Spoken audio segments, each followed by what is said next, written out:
feed these Christians to hyena. Today we go to the Colosseum and we watch rugby. We watch football and they fight each other. But in those days, they would feed the Christians. So somebody amongst the early Christian missionaries, some place they said, you know, there's an old saying, if you can't beat them, join them. You can't beat them, join them. So we need to make this religion interesting or fair-seeming to those who have the winter solstice and the summer solstice. And so the mixture then came, and suddenly it came about with a new way of life, and that is the reason why a Christian can look at a Jew today and say, I'm not a Jew. Actually, the followers of Jesus, peace be upon him, all of them were Jewish. And he came very clearly not to destroy the law of Moses, not to break it up, but to fulfill the law, to keep the Sabbath. But the Sabbath is disrespected. The laws of Moses is disrespected. So it's a different way of life, and a confusion then comes in where you're not sure which holiday you're celebrating. You give your friend a nice Easter egg. Even some Muslims who don't understand this history, one of the Muslims, they came, it was Muharram or something like that, and they brought me an Easter egg and they said, Muharram Mubarak. So they had bid'atain. They had two bid'ahs. One for Muharram, and they also had the Easter egg. Bid'atain. Muharram Mubarak on an Easter egg. Okay? And so the confusion comes in, and Muslims have the solution. That is the straight belief in one God. Iyaka na'budu wa iyaka nasta'in. You alone, Allah, do we worship, and to you alone we seek our help. On the economic level, we are living in a state of confusion. And as I left from South Africa, and I'm coming into Australia, and we're trying to figure out prices. So you say, okay, the rand, the Australian dollar, the American dollar, the Canadian dollar, this one is up and that one is down and this one is in the middle, and we're all in a state of confusion because the money is going up and it is going down. In South America, where I spent a lot of time, in Mexico, the peso and other things, I mean, this money is useless. You want to buy anything and you need to bring in a wheelbarrow full of money if you want to buy just, something to drink. So why is it going up and down? Because the bills that we have are false promissory notes. The bill was originally set up in order to give you a promise to say that if you have $1 Australian, then the bank has an equivalent of gold. And so now your gold, you have a promissory note, and the amount of your gold is being preserved by the bank. But with the system of interest, where people were lending the money and making money without having the gold, now there are so many promissory notes and there's no gold to back it up.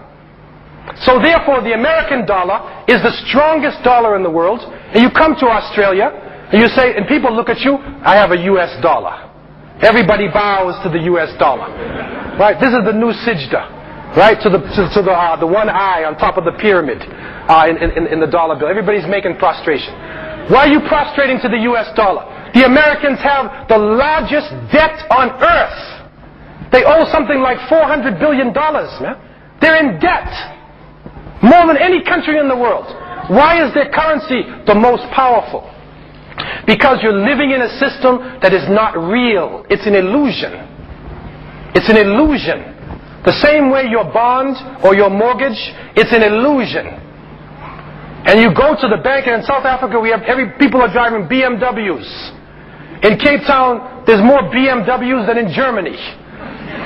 They're driving BMWs, but when you look at the people, 9 out of 10 people don't even own the vehicle. The bank owns it.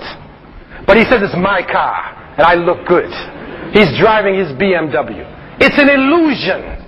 It's what we used to call in America, you have biology, psychology, it's called tricknology. Tricknology, understand that? Tricknology. It's an illusion that has been made and put in front of our eyes. And so, It is a great blessing to be a Muslim, to have a way of life that has a clear belief in one God, to have a way of life that does not make a white man superior to a black man, to have a way of life where white and black and white learn to love each other, not to hate each other, to have a way of life that has a science that can take us out of the environmental crisis, to have a way of life that has an interest-free economy, to have a way of life who will be governed by a Khalifa and not by a president or a king or a prime minister or any false construct, but to be ruled by a Khalifa.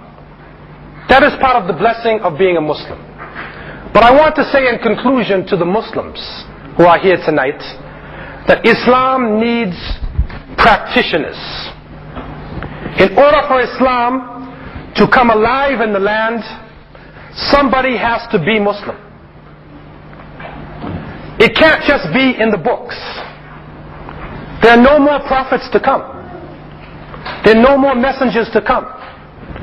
And so I leave a message to you from your brothers and sisters in North America and in Cape Town, that there are 3 ways of the many ways that we can have a positive impact on this society right now. And I know and I believe, inshallah, that you already have begun the work.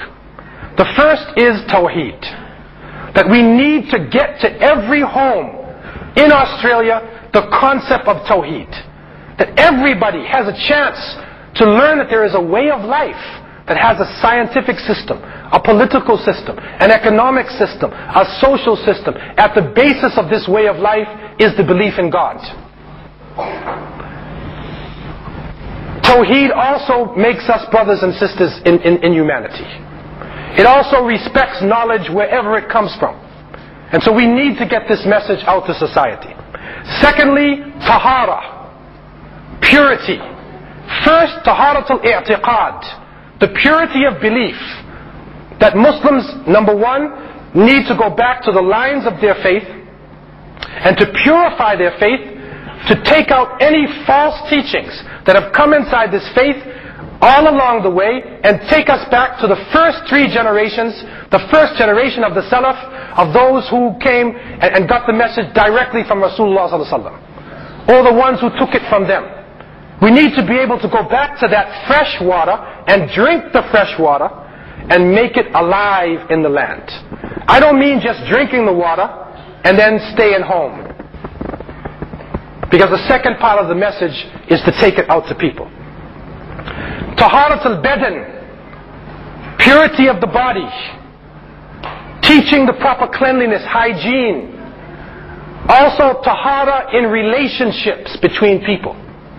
That people have to realize the condom is not the solution to AIDS. The condom only increases AIDS. And I don't know who it was who started this. It's probably the condom making factories that actually start pushing this thing, because it didn't even work for venereal disease. Calling to the good and forbidding evil. This is another great mission of the Muslims.